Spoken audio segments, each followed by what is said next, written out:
this next slide will also cover about what are the training which GKK is providing as well, because all these are covered under the certification which GKK is in charge of, which is the reason of this webinar in the first place, right? Let's go through. So we have a need of understanding of people to understand the front office operation and the back office operation. When I say front office, is anything which is fronting the patient. When you see the doctor, when you see the registration clerk, when you see the nurses, the systems they use, the services they provide, all of that is categorized under front office operations under healthcare IT. The back office operation is everything which you don't see, which works in the background. It can be got to do with the MRO operation. MRO is your medical records officer. Okay? Every hospital has a team called MRO. They are in charge of anything got to do with the medical records, because everything which a doctor, either he keys in or he types in goes through the MRO's filtration process, because this data will be entered, will be going into the system for hospital level, district level, national level. In fact, every country sends reports to WHO as well. Not as frequent as the COVID-19, but every month the reports being sent. So all of this is MRO's job. Then there's a finance job, there's billing job, there's claims job, there's claims means insurance claims job. Then there's claims adjudication job, means going through the claims. See, when hospitals claims for insurance, insurance will not pay 100% because payment is never 100%. So there's always negotiation. So there's finance job, and I'm not even touching the management roles. Whatever I'm talking is still at a very much operations layer. So if you are a CFO of industry, so this is a good opportunity for you to learn medical IT or healthcare IT, for you to understand how the healthcare IT works for the fintech side of it, right? Moving on, business analysis. Okay, by understanding operations, you are the best candidate to do use cases. Now, if you're not from IT background, you may find it difficult to understand what is use cases. Don't worry. Use cases is nothing but a structured manner to document down how operations are done in English language, plain English language. In fact, you can change language also. I've done many use cases for many government which are not in English. I spent about 6 months with a translator in Vietnam to do use cases for their group of hospitals there in Vietnamese language. So it's very normal. So what you need to know is plain English. The reason is so that these use cases become the requirements document, as well as becomes part of the contractual agreement between vendor, customer, stakeholder, even doctors, to understand what they will get out of adopting a system, a technology, a solution, or a software. Okay, so I'll move on. Then there's development part of it. Now these are for all the techies and software engineers and the programmers out there. All right, there's a huge requirement. If you remember the slide I presented earlier on the software engineer, that was mentioned by HL7. So HL7, I'll give you a quick introduction. It's about easily 30-year-old protocol. Okay, it is not new protocol at all, which is also why it's difficult to get into this industry, because things which was working 30 years ago or 20 years ago or even 10 years ago still works. Okay, but day after day, we find changes are needed, which is why, if you notice, there's a word called FHIR. These are called the Fast Healthcare Integration Resources. Go and Google this. This is meant to put healthcare on steroids. If there's one protocol which is going to revolutionize the whole healthcare IT, this is the one. Even if you don't attend the certification course, it's okay. Please go and Google this. Please learn this up, because we are talking about, see, web services when it came out, or SOA, many of you may not be aware, your service-oriented architecture, when it came out about 10 or 12 years ago, is meant to take data from your mainframes, from your IBM 360s, which is what, 20, 30 years old, directly to your Excel. That's the purpose. So that you don't have to migrate the 360, IBM 360 from your magnetic tapes into a RDBMS and then move to Excel. We want to access those directly. Okay, so this is the SOA of the healthcare IT. Earlier this year, if you check my LinkedIn profile, you'll see that I attended Europe's first official FHIR. We call it FHIR actually. It's FHIR. By the industry, we call it FHIR because the FHIR is a mouthful. So I attended Europe's first FHIR certification. Okay, and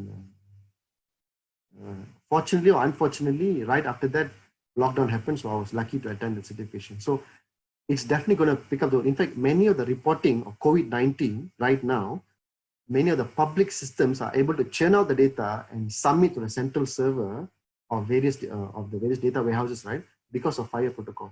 Okay, before I spend too much of time, moving on, we have DICOM. DICOM is your digitization in communication of medicine.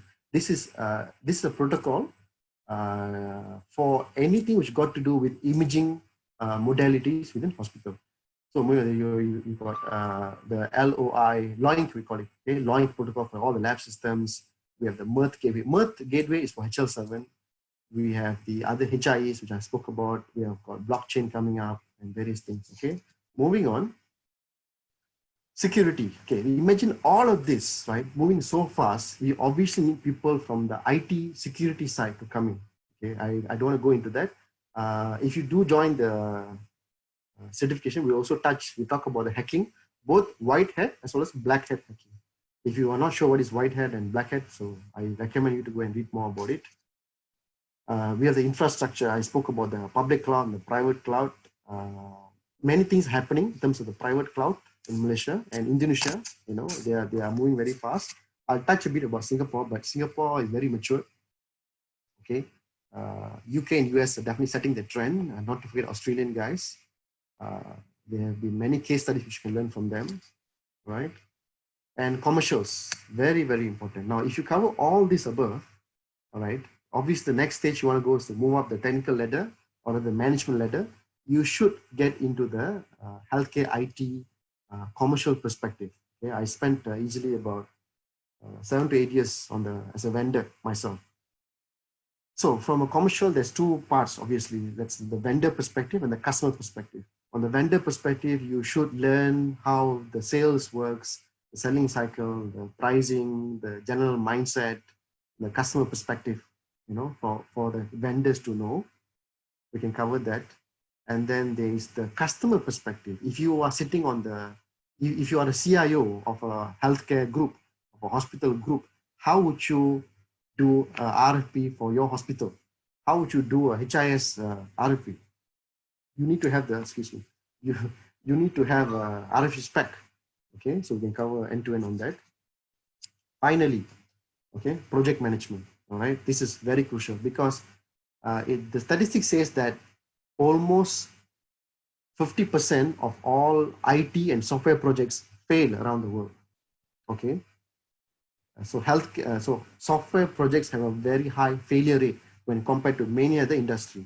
All right, and that failure percentage is much more higher when it comes to healthcare IT, and that is why good project managers in healthcare IT are sought after, not only to handle brand new deployment, also to handle change management, because the most difficult species to handle, I'm very sorry if there's any medical doctors in the group, the most difficult species to handle when it comes to users are the medical doctors.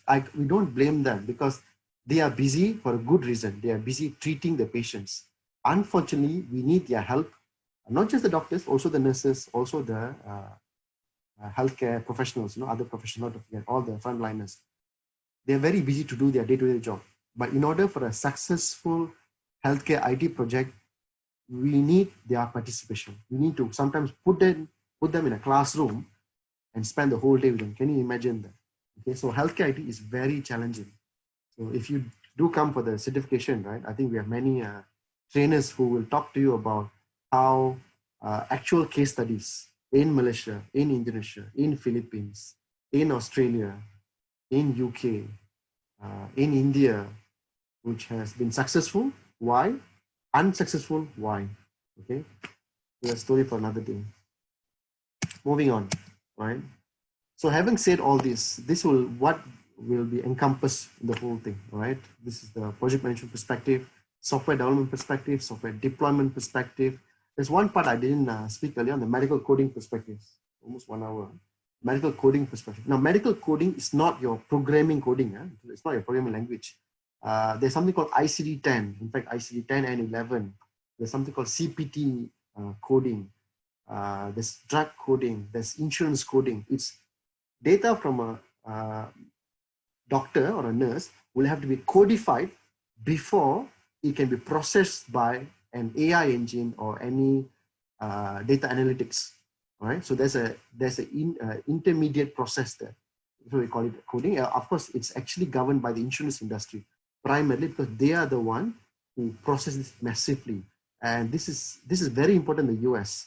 In fact, many of the things which I'm talking about right now are primarily needed by the US market because US market is known as the most advanced healthcare IT, then followed by UK guys, Europe, and the Australians, right?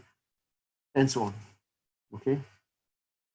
So I think from my perspective, that's all I had to cover. Gajan, if you're listening, the next slide, I think will come back to you. I hope you're ready, Gajan.